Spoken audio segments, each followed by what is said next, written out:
BB4 Telugu news కి స్వాగతం. నేను మీ అనిత. మా అమ్మ 2007లో ఇందిరమ్మ ఇంటి కింద ఒక ఇల్లు నిర్మించుకుందన్న. ఆ ఇల్లుని కబ్జా చేశారు. గ్రీవెన్స్కి వెళ్తున్నాము, కలెక్టర్ గారికి చెప్తా ఉన్నాము, కోర్టుకు తిరుగుతున్నాము. ఇప్పుడు 10 ఏళ్ల పైన ఏందన్న కోర్టుకు తిరగబట్టి. ఎక్కడికి పోయినా మాకు న్యాయం జరగట్లేదు. మా అమ్మకి మేము ముగ్గురు ఆడపిల్లలే కావడంతో ఎవరి ఇంట్లోకి వాళ్ళు వెళ్ళిపోయినామన్న, పెళ్ళిళ్ళు అయిపోయి. అక్కడికి నేను ఏదో అంగన్వాడీ టీచర్ అయ్యి మా అమ్మని పోషించుకుంటూ నా దగ్గర పెట్టుకుంటున్నాను. ఆమె కోర్టుకు మెట్లు ఎక్కుతుంది, కలెక్టర్కి తిరుగుతుంది, ఎస్పీ ఆఫీస్కి తిరుగుతుంది. ఆమె న్యాయం కోసం తిరిగిన స్థలం అంటూ లేదన్నా. పొద్దునంతా తిరిగి వచ్చి రాత్రికి ఇంటికి వచ్చి నా ఇంట్లో పోయిందని ఆమె మానసికంగా బాధపడతా అంటే చూడలేక ఆ ఇంట్లో వేరే వాళ్ళు ఉంటే అయ్యా మా అమ్మ నిన్న ఈ కోర్టు కేసులు దగ్గర నా ఇంట్లో పోయేలోపల నా ప్రాణమే పోతుందేమో అని మా అమ్మ విలువలాడుతుంటే ఆమె బాధ చూడలేక అన్న మీరు ఖాళీ చేస్తే అమ్మను ఆమెకు 70 ఏళ్ళు సరే ఉంటుంది కదా ఇంట్లో అని చెప్పి వాళ్ళని ఖాళీ చేపించుకొని ఏదో ఉందామని అడిగిపోతే దాదాపుగా 6-7 మంది ఆడళ్ళు, ఒక 10 మంది మొగళ్ళు అక్కట్లా అన్ని నువ్వు ఇది ఉండకూడదు, ఇది మేము కొన్నాము అని చెప్పేసి దౌర్జన్యంగా జుట్టు లాగి కాళ్ళతో చేతులతో చెప్పులతో ఎట్లా అంటే అట్లా అన్నా. చెప్పేకి కూడా కాదన్నా, అనరాని మాటలు అవి. ఒక ఆడపిల్ల అనేది కూడా లేకపోకుండా వాళ్ళు మా పేపర్లు నట్టు వాళ్ళ పోలీస్ స్టేషన్ పోతే ఆడపిల్ల మీద ఇంత అన్యాయం చేస్తారా, ఇంత దాడి చేస్తారా?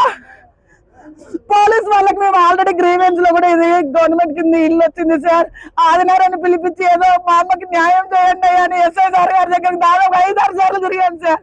ఆదినారాయణకి ఫోన్ చేస్తున్నారు, ఫోన్ కలిసట్లేదు అంటున్నారు, కానీ వాళ్ళ ఇంటి అడ్రస్ చెప్తామన్నా కూడా వాళ్ళు పిలుచుకొచ్చే ప్రయత్నం కూడా చేయలేదు సార్.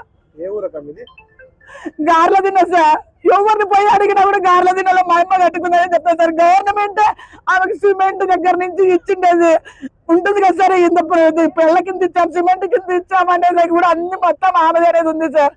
ఆమెకి కలెక్టర్ గారికి ఇంకో విన్నపం కూడా చేసుకున్నాము.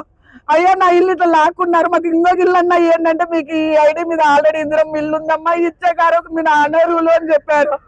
ఇంకా ముసలమ్మ ఈ 70 ఏళ్ల వయసులో యాడ ఉండాలా? కమ్మళ్ళు ఉన్నారు అన్న, వాళ్ళు అగ్గుకు వస్తారని చెప్పి కబ్జా చేసుకొని కొనుక్కున్నారు. ఈ దానికి మెయిన్ కారకులు ఎవరంటే బుడ్డే శ్రీనివాస్ అనేవాడు కబ్జా చేసి గవర్నమెంట్ హాస్పిటల్లో వర్క్ చేస్తాడు, ఎక్స్రే డిపార్ట్మెంట్ లో పనిచేస్తాడు. బుడ్డే శ్రీనివాస్ అనే అతను ఈ మోసం చేసి వాళ్ళకి అమ్మి ఈ రామాయణాలన్నిటికీ కారణం ఈ బుడ్డే శ్రీనివాసే. మేము వాళ్ళకి డబ్బులు ఇచ్చినాము అని చెప్పేసి వాళ్ళు మమ్మల్ని కొట్టి ఎట్లా అంటే అట్లా చేస్తున్నారు. దయచేసి మాకు న్యాయం జరిగేది అట్లా చూడండి. అది గవర్నమెంట్ ఇల్లు అయినా కూడా మాకు న్యాయం జరగదా? ఎక్కడి మాత్రం న్యాయం జరుగుతుంది? ఆడపిల్ల అనేది లేకుండా చీరలు ఇప్పుతాలేదు, చెప్పులతో పడుతున్నారు, జుట్టు జరుగుతుంది. ప్రభుత్వం ఏం చేస్తానయ్యా? మమ్మకు కావాలా? అది మేము కట్టుకున్నాము, గవర్నమెంట్ కింద కట్టుకున్నాము. మా బంగారు తాకట్లు పెట్టి వాళ్ళు ఇచ్చిన దానికి కొంత అమౌంట్కి ఇంకా జమ చేసి కట్టుకున్నామయ్యా. 3 ఆడపిల్లలకి కనీసం ఒక ఆడపిల్లకి పోతే కూడా పుట్టింటి లేకోకుండా మెట్టింటిలోనే కాడుపులతో అల్లడి వెళ్ళిపోయినాము. చివరికి మా అమ్మ అదిగోదుకుంటే అమ్మకు కూడా వయసు అయిపోయింది, ప్రాణం ఇడిసేటట్లుంది. 5 సెంట్లు ఉంది సార్. సోమశేఖర్ సార్ వాళ్ళు తీసుకున్నారు, వాళ్ళ భార్య వాళ్ళ బంధువులు అంతా ఉన్నారు. ఇందులో ఇంకొక మంగళ కులానికి చెందిన వ్యక్తి పవన్ అని చెప్తారు అలియాసు, అతని పేరు వచ్చేసి పక్కీరప్ప. అది వాళ్ళు కొనేటప్పుడు కూడా అబ్బా అది కోర్టులో ఉంది, అది మాదని వస్తుంది, ఏ రోజు కానీ కొనద్దని ఆ రోజు కూడా చెప్పినాము. 2:50 ఏంటారు సార్ ఇదంతా. సార్ మీరు పోలీస్ స్టేషన్ దగ్గరికి వెళ్తే మీరు హాస్పిటల్కి వెళ్ళండి అమ్మా అంటున్నారు సార్. మాకు న్యాయం జరగదా సార్? న్యాయం జరగదా? ఇందిరమ్మ ఇంటిని కబ్జా చేస్తా అంటే ప్రభుత్వం ఏం చేస్తాంది సార్?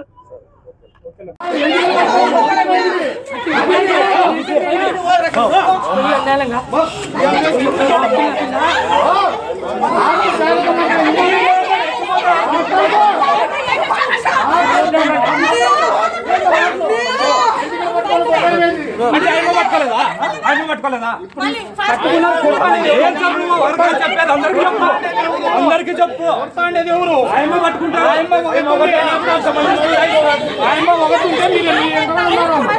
అదే మేమేం చెప్తున్నాం నీకు ఒక మాట ఏమి వింటానే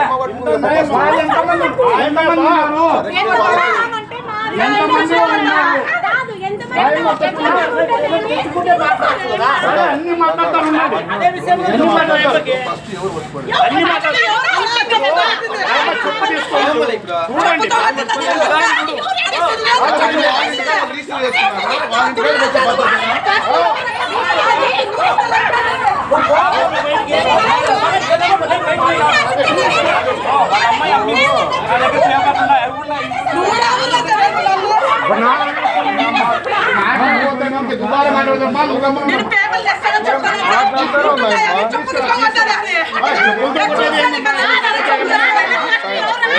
అన్ని వాళ్ళకి ఏంది లేదు అన్ని వాళ్ళు కూడా ఎవరు